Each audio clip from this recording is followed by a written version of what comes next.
Selalu ada yang ramai dan heboh di media sosial. Salah satunya adalah konten yang membuat kita berdebat bahkan emosi. Ya, karena kita suka menonton perdebatan. Kita tertarik dengan kontroversi karena ada cerita di sana. Kita juga suka membagikan konten debat sambil sesekali memberikan komentar atasnya, baik pro maupun kontra. Di saat itulah kita sebenarnya telah ikut berpartisipasi dalam debat online. Media sosial kini bukan lagi menjadi kanal pertukaran informasi, juga pertukaran emosi. Konten emosional bahkan lebih cepat menyebar di media sosial daripada konten yang biasa-biasa saja. Maka tak heran jika tak lama setelah heboh ucapan Arteria Dahlan soal bahasa Sunda, muncul ujaran jin buang anak dari Edi Mulyadi yang konteksnya adalah Kalimantan Timur, lokasi ibu kota negara atau IKN yang akan dibangun. Dinilai sensitif terhadap SARA, dua aktor dalam konten-konten itu pun diperkarakan ke polisi. Arteria Dahlan belum dipanggil, sedangkan Edi Mulyadi sudah dipanggil polisi. Timeline pun ramai oleh komentar-komentar pro dan kontra tentangnya. Debat online di media sosial dan konvensional pun ditonton banyak orang. Inilah saat konten emosional tersebut teramplifikasi. Terjadilah spiral kemarahan di masyarakat yang dalam kaitannya dengan demokrasi justru melemahkan. Karena yang namanya emosi ya seringkali tidak rasional. Sulit dipungkiri, media sosial adalah ruang publik era kekinian. Di sanalah masyarakat beradu ide dan argumen. Argumen yang lantas dikomunikasikan secara rasional. Nah, ketika emosi mendominasi ruang publik kita, sulit rasanya berharap ruang publik menjadi lebih rasional. Lemahnya ruang publik membuat demokrasi deliberatif pun sulit diwujudkan. Saat itulah kekuasaan berpotensi untuk menjadi lebih otoriter. Jadi, kegaduhan emosional di media sosial sejatinya tidak bagus untuk demokrasi. Bagaimana kita sebagai netizen sebaiknya memahami ini? Dan bagaimana cara bijak menyikapi konten emosional di media sosial?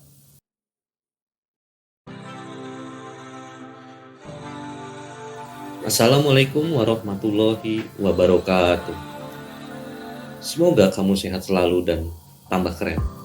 Seperti biasa, saya tidak bermaksud mengajari, hanya berupaya membuka sedikit pikiran kita soal media sosial dan efek negatif yang dihasilkannya.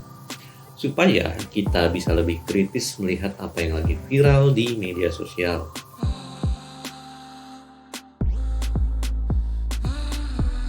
Makin emosional, makin viral. Anggota DPR fraksi PDI Perjuangan Arteria Dahlan dilaporkan ke polisi terkait ucapannya yang meminta Jaksa Agung mencopot seorang kepala kejaksaan tinggi karena berbahasa Sunda di dalam rapat. Setelah Arteria, ada lagi kasus Edi Mulyadi, wartawan senior FNN. Edi dilaporkan ke polisi karena ujarannya jin buang anak dianggap sebagai ujaran kebencian kepada masyarakat Kalimantan Timur. Kedua kasus ini menuai letupan demonstrasi di masyarakat. Penyebaran pernyataan sikap menolak dalam bentuk meme atau video, komentar dan postingan di berbagai platform media sosial, dan pemberitaan lanjutannya di media massa. Mengapa konten emosional seperti konten marah-marah, kata-kata bernuansa sara, body shaming, dan sebagainya selalu cepat menjadi viral? Ya, karena itu lebih disukai oleh netizen itu sendiri. Kok bisa? Yuk kita cek sudut pandang akademisnya. Sebuah studi di Universitas Yale yang diterbitkan dalam jurnal Science Advance pada 13 Agustus 2021 menunjukkan bagaimana media sosial mendorong kita untuk mengekspresikan lebih banyak kemarahan moral dari waktu ke waktu. Ini karena mengekspresikan kemarahan secara online mendapatkan lebih banyak like daripada interaksi lainnya. Jadi ketika kamu marah-marah di media sosial, malah lebih banyak mendapat like dan share. Penelitian ini mengambil data dari 7.331 pengguna Twitter dan 12,7 juta total cuitan. Link download hasil risetnya saya sertakan di bagian deskripsi. Makin kita marah, makin ramai debat di media sosial. Kemarahan sejalan dengan tumpuhnya partisipasi dalam debat online. Ini disebutkan dalam artikel riset berjudul Anger, Fear, and Echo Chamber, The Emotional Basis for Online Behavior yang dimuat di jurnal Social Media Plus Society. Seperti biasa, saya sertakan link download untuk artikelnya di bagian deskripsi. Jika pandangan kita tentang dunia dibatasi oleh echo chamber, justru kemarahan tidak. Konten emosional bahkan diamplifikasi di echo chamber yang berseberangan dengan kita. Konten emosional dimaksud bisa juga berita hoax atau berita framing yang menyulut emosi kita. Sebelum lanjut, saya ingatkan kembali, echo chamber adalah suatu kiasan di mana kita hanya mendengar apa yang kita yakini dan sering diucapkan, tanpa kita mau tahu kondisi nyata di luar itu. Jadi, kalau kamu meyakini bumi itu datar, maka konten itu pula lah yang akan sering kamu lihat, dan itu akan menambah keyakinanmu bahwa bumi itu datar. Misalnya, kamu seorang yang memiliki preferensi untuk hal-hal yang religius karena dulu pernah nyantri atau sedang hijrah. Maka preferensimu akan banyak dipengaruhi oleh nilai-nilai agama. Kamu akan melihat masalah korupsi misalnya ya dari sudut pandang agama. Idiom lainnya untuk fenomena ini adalah bird of feather flocking together. Burung yang berbulu sama cenderung berkicau bareng-bareng. Menariknya, konten emosional justru tidak terkurung di echo chamber. Ia keluar ruangan dan berkontestasi dengan konten lain, terutama di kalangan netizen yang berseberangan keyakinannya dengan kita. Inilah yang disebut sebagai trench warfare dynamics. Kita akan berinteraksi dan terlibat dalam perdebatan dengan orang lain yang memiliki pandangan politik yang berlawanan. Tetapi ini hanya akan memperkuat sudut pandang kita yang berlawanan dengan orang lain. Dengan kata lain, tidak terjadi moderasi dengan sudut pandang yang lain. Contoh trench warfare dynamics adalah ketika debat soal dua kasus ini dihadirkan ke hadapan kita dalam bentuk tayangan, diberitakan dalam bentuk tulisan, dibuat meme-nya, dan sebagainya. Di Indonesia ada beberapa stasiun televisi yang suka menghadirkan kontroversi dan debat antara para pihak yang berbeda pandangan politik. Dan tayangan-tayangan itu berpengaruh kuat dalam membentuk opini publik.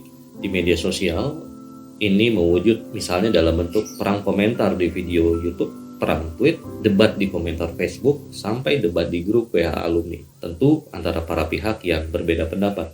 Itulah yang disebut dengan trench warfare dynamics, yaitu debat online yang justru memperkuat keterbelahan kita.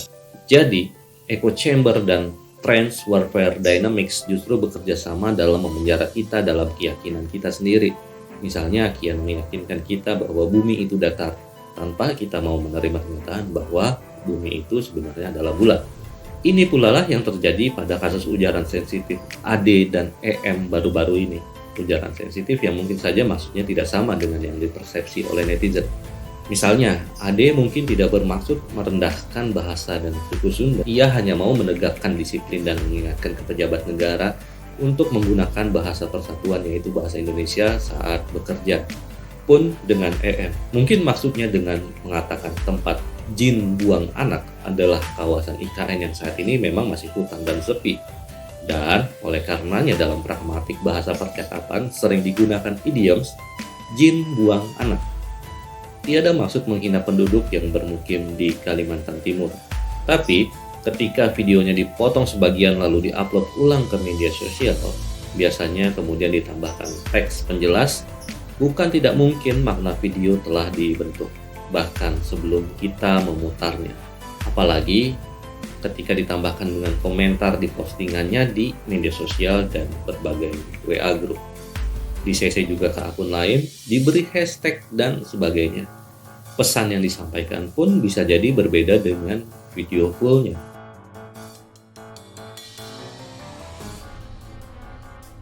Media sosial yang melemahkan demokrasi. Mari kita kenalan dulu dengan demokrasi deliberatif. Demokrasi deliberatif ditawarkan sebagai solusi ketika demokrasi kontemporer terus mengalami degradasi. Demokrasi yang kita jalani saat ini dinilai sudah terperangkap dalam konflik kepentingan yang bersifat pribadi. Misalnya, perilaku politik yang lebih mengutamakan pencitraan daripada substansi, debat kusir di ruang publik, dan pertarungan kekuasaan demi ambisi dan keuntungan pribadi dan atau kelompok.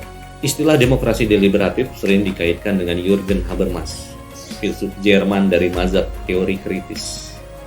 Habermas mendeskripsikan demokrasi deliberatif sebagai model demokrasi yang melahirkan aturan hukum yang legitimasinya bersumber dari kualitas prosedur deliberasi. Ada penekanan di prosedur atau proses, bukan di lembaga formal penyokong sistem politik seperti yang biasa kita kenal, yaitu parlemen, kabinet, kementerian, lembaga yudikatif, dan sebagainya. Proses mengandaikan peran penting masyarakat secara keseluruhan. Artinya, keputusan-keputusan politik hanya bisa diterima dan mengikat semua anggota masyarakat jika itu merupakan produk dari sebuah proses dialog yang berawal dari masyarakat, lalu dibahas oleh parlemen, eksekutif atau yudikatif. Tentu melalui prosedur-prosedur yang demokratik dan konstitusional. Model ini memandang bahwa setiap kebijakan publik harus diuji terlebih dahulu melalui konsultasi publik atau lewat diskursus publik dengan keberadaan ruang publik atau public sphere. Sebagai contoh, dalam RUU Ibu Kota Negara yang kemudian menjadi Undang-Undang IKN misalnya, apakah sudah melewati prosedur diskursus di ruang publik? Kamu bisa menjawabnya di kolom komentar di bawah. Kalau kita perhatikan, ada dua kata kunci di atas diskursus dan ruang publik. Kita akan membahas diskursus dulu. Berbeda dengan teori kritis generasi pertama, Habermas menilai proses pengambilan keputusan di lembaga demokrasi seperti parlemen dan eksekutif bersifat monologis. Penilaian sering diambil sepihak oleh para aktor di parlemen, pemerintahan, dan lembaga yudikatif. Bagi Habermas, apa yang disebut rasional dan akhirnya bisa diterima semua pihak bisa dicapai melalui argumentasi rasional dengan peserta lain. Begitu pula sifat rasional dari sebuah klaim rasional hanya dapat dicapai secara komunikatif, yaitu melalui pemahaman yang timbal balik dengan subjek-subjek lainnya. Susah ya bahasanya. Simpelnya gini, wisdom kita sebagai masyarakat Nusantara sebenarnya sudah memilikinya, yaitu musyawarah. Di desa-desa misalnya, keputusan yang menyangkut kepentingan warga dicapai melalui musyawarah antara kepala desa atau kepala kampung, tokoh adat, dan warga biasa. Bukan diambil secara sepihak oleh kepala kampung atau tokoh adat saja. Ini juga terjadi di masyarakat urban. Kamu yang tinggal di perkotaan pasti terbiasa dengan musyawarah di tingkat RT atau RW untuk suatu masalah. Masalah atau usulan itu biasanya dibawa oleh masyarakat. Misalnya ketika warga merasa perlu memperbaiki jalan yang rusak secara bergotong royong. Nah, cara terbaik mengambil keputusan dalam musyawarah adalah melalui dialog intersubjektif dan antar pihak yang tidak di bawah paksaan. Dalam tiap dialog antar pihak itu, masing-masing kita memiliki nilai-nilai yang kita yakini, nilai-nilai yang berasal dari pemahaman kita akan dunia, pendidikan, pengalaman, dan sebagainya. Mudahnya seperti itu. Rumitnya ada istilah Lebenswelt atau dunia kehidupan kalau menurut Habermas. Kalau di media sosial ini adalah filter bubble dan echo chamber sebagaimana saya jelaskan sebelumnya. Lebenswelt atau bubble kita itu kemudian dalam musyawarah berkomunikasi dengan bubble di pihak lain. Idealnya komunikasi itu terjadi secara reflektif, yaitu dikemukakannya alasan-alasan rasional yang berasal dari masing-masing pihak. Bentuk komunikasi semacam inilah yang oleh Habermas disebut sebagai diskursus.